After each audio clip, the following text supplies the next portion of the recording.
Welcome to our deep dive. Today, we're looking into something pretty interesting, actually. A surprise webinar, high energy, popped up really late at night.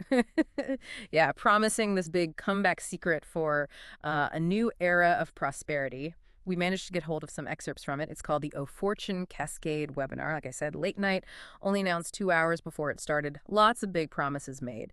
So our job today is to unpack it all. The mechanics they're claiming, the projections they shared, and what it all might mean. This whole idea of creating richer founders and affiliates. Right. And what's quite fascinating, I think, is how this one event, this webinar, gives us such a detailed peek into their specific model, both the financial side and the tech behind it. So we'll be breaking down how they say they're generating the income, how they plan to manage growth, and importantly, how they tackle the concerns people might have, all based on this pretty spontaneous online meeting. Exactly. Get ready to understand what they claim makes this Ofortune cascade work, hear about the key people involved, we got excerpts with their voices, and maybe uncover some surprising details about how they're defining passive income here. Okay, so let's paint the picture. It's a surprise webinar, right? 100 minutes long, live streamed. And there's this timer in the corner, but it's counting up, not down. Which is a bit unusual in itself. Yeah. And you hear from several key people. There's Mufareh, he's the CEO, the visionary. Tara Singh, she's the product manager for this Ofortune thing. Then Raj Kumar, marketing strategist. Also Ava Cole, who's an independent tech analyst, sort of playing the skeptic role. And Mike Ellis, an affiliate leader, plus Grace Okoro, she's an early founder from Africa. The host for the event was Cliff O'Reilly. Quite a panel. Definitely. And that impromptu feel, it suggests they wanted to convey urgency, directness from the top, plus having all those different viewpoints, the insider team, the external analysts, the actual users. It adds layers. It feels like they're trying to present a well-rounded case, even if it is their own webinar. Right. So the main event, Ofortune Cascade, what did they actually say it is? Well, Tara Singh, the product manager, she described it as a micro-commission engine, and it's apparently layered on top of their O-Wallet. Now, O-Wallet is their digital payment platform they already have. She compared the Cascade to an interest-bearing wallet, but like on steroids. Much more powerful, supposedly. It's on steroids. Okay, and the micro part, they really mean tiny, right? Oh, yeah. Grace Okoro specifically asked, how micro? And Tara's answer was fractions of a cent. Fractions of a cent. Okay, so how does that add up to anything significant? Well, that's the core mechanism, according to Mufareh.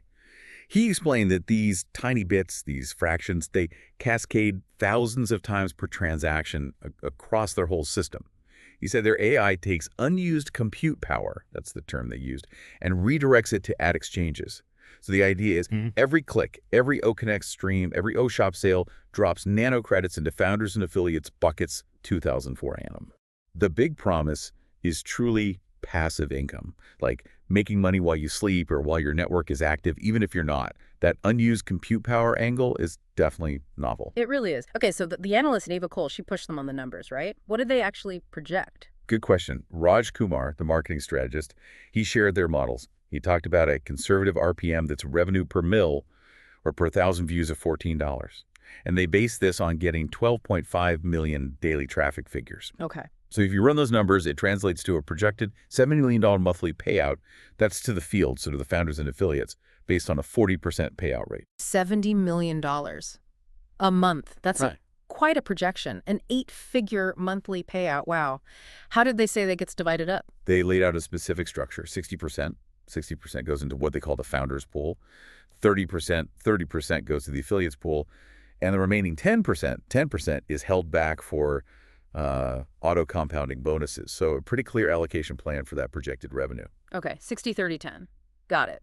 And just when people are probably trying to process that 70 million number. Exactly. Mufareh introduces another layer. He called it the dynamic rank elevator, or DRE. Dynamic rank elevator, what does that do? Well, instead of monthly rank updates, which is common in these kinds of structures, this DRE system updates ranks hourly. It's apparently AI-powered. It crunches teen activity, automatically gives out badges, unlocks instant bumps in shares. And the big sell is it eliminates manual audits. Hourly updates. Wow, but wouldn't that make earnings incredibly volatile? Like up and down constantly? That's the immediate question, isn't it? High volatility potential? Yeah, exactly. How did they address that? Did Raj Kumar have an answer for that potential instability? He did. He talked about a smoothing algorithm. Its purpose, he said, is to make sure nobody's earnings drop more than 5% from one day to the next. So they're aiming for, in his words, consistency with upside. trying to balance the dynamism with some stability. A smoothing algorithm. Okay. Keeping drops within 5% daily sounds ambitious with hourly updates, especially if the market gets choppy. It's a complex technical solution they're proposing there. All right, so they've got these big payout projections, this dynamic rank system, but it all hinges on getting massive amounts of traffic, right? How do they plan to get those 12.5 million daily visitors or even more? That's where Traffic Prime X comes in. That's their name for the strategy. Traffic Prime X, okay. Ash revealed they've basically bought up remnant ad inventory across 200 different DSPs demand-side platforms. For the rest of this year, Q3 and Q4, their projection, hitting 18 to 22 million daily visitors by November. 18 to 22 million. Yeah. And the crucial part, the part they really emphasized, is that the company pays for acquiring this traffic. So founders and affiliates just need to, as they put it, harvest conversions. No need for them to spend their own money on ads. The company handles the traffic cost. Okay, that's a huge point if true, shifting the entire cost of traffic acquisition. But naturally, this brings up questions of legitimacy, right? Someone in the chat actually asked, is this legal? How did they tackle that skepticism? They seemed prepared for it. Tara Singh addressed it directly. She stated they passed their SOC2 Type 2 audit last month. And for anyone listening who doesn't know, SOC2 Type 2 is a pretty serious audit focusing on security, availability, processing integrity, confidentiality, privacy, basically how they handle data securely over time. Right, that's a significant compliance benchmark. Definitely. She mentioned there's a letter from KPMG, the auditors, available in everyone's back office portal as proof. They also did a couple of live demos to show compliance. One was a live penetration test, and another was their O-Verify facial liveness demo for KYC Penamela, Know Your Customer, and anti-money laundering rules. Ah. Apparently, a founder who was watching from Dubai completed the O-Verify process live on the webinar in just 12 seconds. Wow, okay. So SOC2, KPMG Litter, live demos, they were trying to build a strong case for compliance. And what about growth and sustainability? Any evidence presented there? Well, Mike Ellis, the affiliate leader, shared his personal story. Yeah. His team grew from just 8 people to 12,000 before the launch even happened. He credited their social sharing AI tools for that. And Grace Okoro, the founder from Africa, asked about long-term sustainability. Raj Kumar responded by showing a 5-year cash flow projection. He claimed it maintained a 48% reserve ratio throughout. A 48% reserve ratio, that's quite high. It is. So you have the compliance efforts, the reserve fund claim. It seems designed to counter the too good to be true feeling. Ava Cole, the analyst, apparently summed it up later as high reward, mitigated risk. Of course, the real test is always in the execution and the independent verification of those projections and audits over time, right? Absolutely. Now, they mentioned global reach. What specifics did they offer for people outside, say, North America or Europe? Ash Mufareh specifically announced zero-fee local payout options for Kenya, India, and Nigeria. Direct bank transfers, presumably, and he talked about their ADI optimizer. It supposedly uses GPT technology to create localized ad creatives in real time across 149 languages. So yeah, definitely signaling a strong intent to make this accessible and functional globally. Interesting. Did they talk about the why, the motivation behind creating Ofortune? Ash did share a bit of an origin story. He said the idea came about during some downtime they had in 2024. The goal was to future-proof incomes for their members. Future-proofing. Oh. Okay. And did the panel members share any personal goals tied to this? Sometimes that helps connect the dots for people. They did.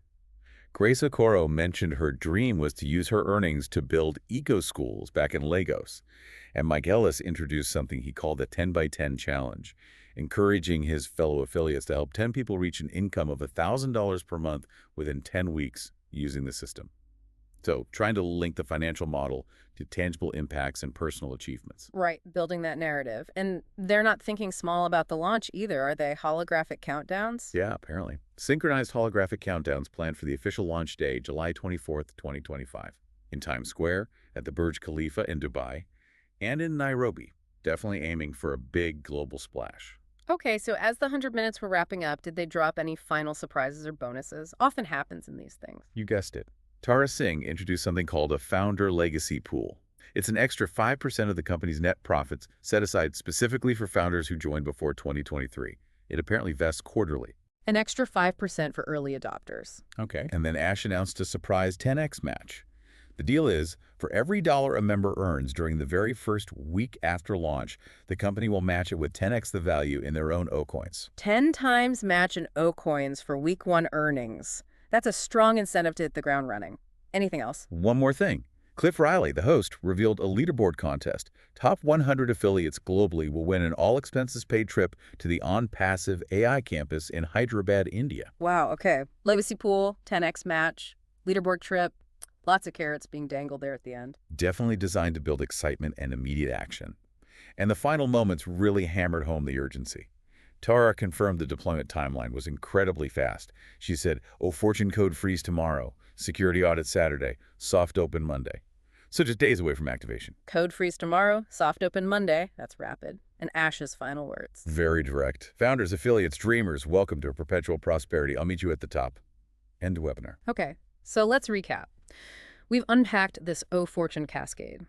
It's presented as a system using micro-commissions, cascading thousands of times, fueled by AI redirecting compute power, promising substantial payouts, hourly rank updates smoothed by an algorithm, massive traffic injections paid for by the company, and all supposedly backed by compliance like SOC2, KYC demos, and bolstered by things like legacy pools and launch bonuses. Yeah, the ambition is undeniable.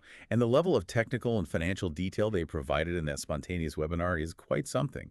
It's this vision of an automated AI-driven financial engine designed for, well, exponential growth.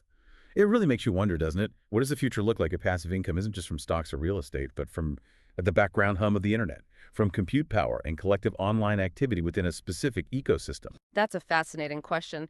They're essentially proposing a way to turn everyday clicks, views, and sales within their platform into this perpetual prosperity, as Ash put it. So for you listening, what stands out the most? What seems like the most compelling part of this Ofortune cascade vision? Or maybe what's the most challenging aspect, the biggest hurdle you see? Definitely something to think about as you navigate your own digital world. So it's not all straightforwardly positive then. There's some nuance. Exactly. It paints a more complex picture. Progress in one area, but potential difficulties or adjustments may be happening elsewhere. Right. In the summary notes, Mr. Ash is committed to keeping people informed through these changes. His visit on December 26th was highlighted as being important for that. That direct engagement. Why is that so critical? Especially when there might be difficult news or uncertainty. Having the leader show up and talk directly. It's huge for building trust, isn't it? And transparency. When leaders communicate directly, especially during tricky times, it allows people to ask questions, voice concerns. Yeah, it feels less like information is being hidden. Precisely. It helps people understand the why behind decisions and hopefully maintain confidence in the overall direction, even if there are bumps in the road. Okay. Another theme that came through was founder engagement. Founders are apparently actively participating. Yeah, a collaborative spirit was mentioned. And the importance of genuine actions from everyone involved was stressed. What does that phrase, genuine actions, signal to you? Genuine actions. It sounds like they're looking for more than just passive agreement, you know. It suggests a call for real, meaningful contributions. Authenticity. Like walk the talk. Kind of, yeah. Active, sincere participation to actually help drive things forward, not just being on the list, but being involved. That kind of commitment from early supporters is often vital. And interestingly, founders were also encouraged to pursue their own initiatives while waiting for more company updates. Right, that was an interesting bet. Empowering people to act independently. What could be the upside of that kind of approach? Well, it taps into the skills and ideas across the whole founder base, doesn't it? You might get creative solutions popping up that the central company wouldn't have thought of. Yeah, like grassroots innovation. Exactly. It also keeps people engaged, gives them a sense of ownership and momentum, even if the main company developments are still pending. It could even generate useful stuff the company can adopt later. A more hands-on approach, potentially providing solutions from within the community itself. Could be. It fosters a more proactive culture, maybe. Now let's circle back to the pace of progress. Mr. Ash apparently kept emphasizing the rapid speed of projects, Yes, that came up repeatedly. reiterating that significant developments are imminent, that sooner rather than later message again. Why keep hitting that point so hard, do you think? Well, it does a few things, I suppose. It builds excitement, obviously. Keeps the community energized and hopeful that things are really moving. Manages expectations upwards, in a way. Maybe. Or reassures them progress is happening fast behind the scenes. It could also be a message to the wider market, you know. Signaling momentum. Right, projecting confidence. Yeah. And it connects nicely with expressing gratitude for the community's support. Like, thanks for sticking with us, things are happening fast. It reinforces that positive loop. Makes sense. But alongside that forward momentum, he also acknowledged recent setbacks, Yes, that's important too. recognizing challenges, saying they've provided lessons and influenced these strategic changes they're making now. What's the value in openly admitting setbacks like that? It builds credibility, I think, shows they're not pretending everything's perfect, and suggests the current plans aren't just theory, but they're based on actual experience, learning from what didn't work. So a more pragmatic approach, perhaps. Exactly. It can actually be quite reassuring for the community, showing the company is willing to learn and adapt based on real-world stuff. And he gave assurances that these ongoing efforts are aimed at getting to, better and more secure outcomes down the line. Mm-hmm. Future-focused. And crucially, they're apparently committed to seeking feedback now to make sure communication and engagement actually work effectively. Why is setting up that feedback loop so vital? Oh, it's essential for any group that relies on a community like this. Yeah. It lets you know if your message is landing, allows for course correction. Avoids talking into an echo chamber. Right. It builds a sense of partnership. If you actively ask for and use feedback, people feel heard, and you can make sure what you're building actually aligns with what the community needs or expects. It builds stronger relationships. Okay, so let's try and wrap this up. To recap our deep dive into this Mr. Ash update. Yeah.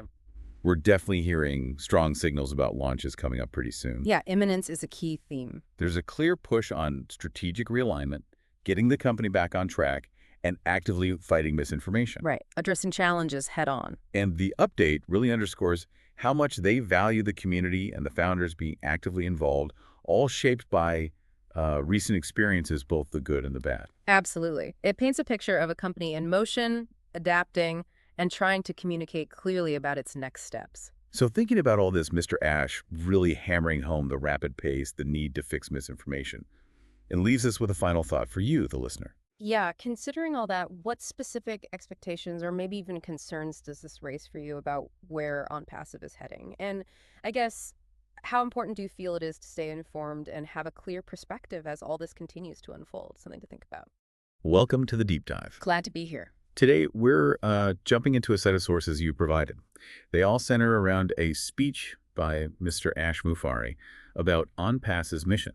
Specifically, its, potential impact in Nigeria. That's right. And our aim for this deep dive is really to unpack the key points from these sources, understand the vision being presented, and see what it tells us about ONPASSIVE's focus on Nigeria. More than just a summary, getting into the message itself. Exactly. What's the deeper significance here? Okay, let's unpack this then. We're looking at summaries, key excerpts from this speech. Yeah, and the context is pretty striking right off the bat.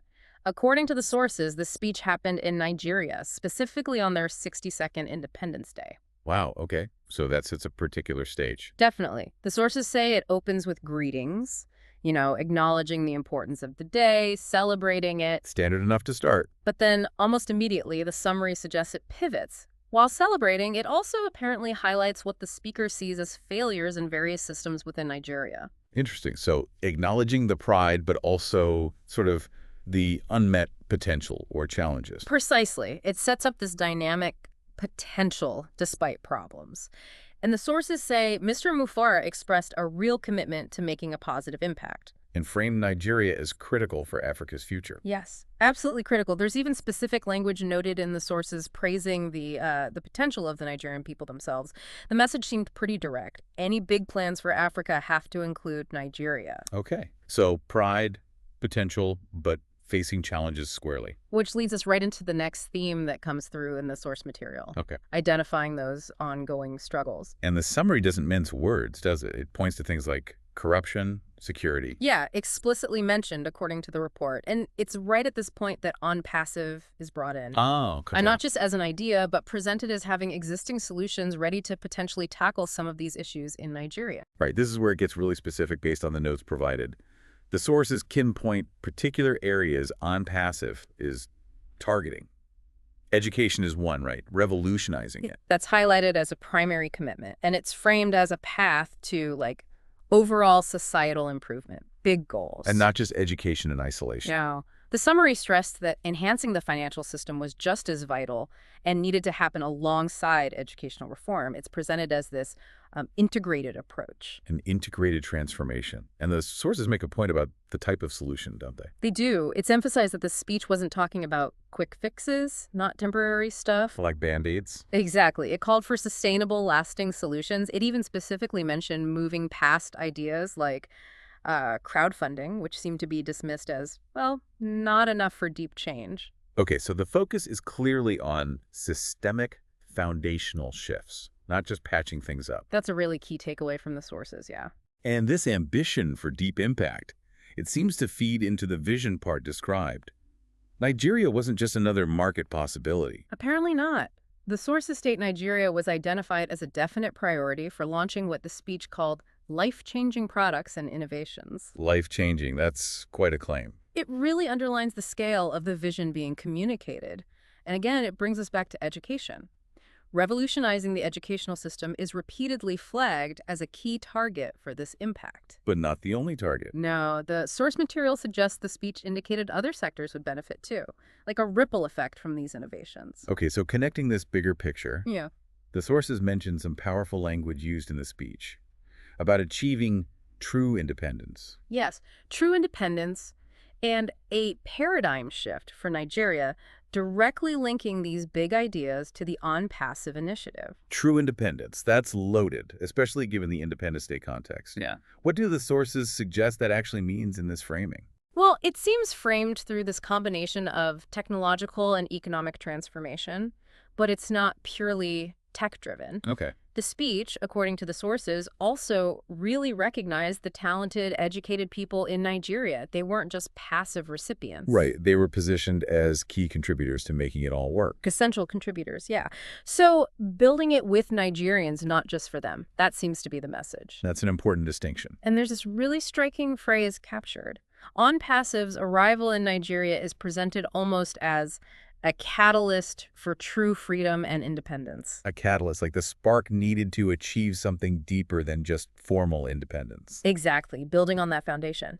And the sources also report this belief was stated that success in Nigeria specifically would be critical for ONPASSIVE's own global success as a company. Which circles back to that priority status we talked about. It really reinforces it, and this belief was apparently coupled with a commitment, also noted in the sources, that their actions would be driven by this intense determination to succeed there. This level of ambition, this focus on true independence, it sounds like it must lead towards a call to action.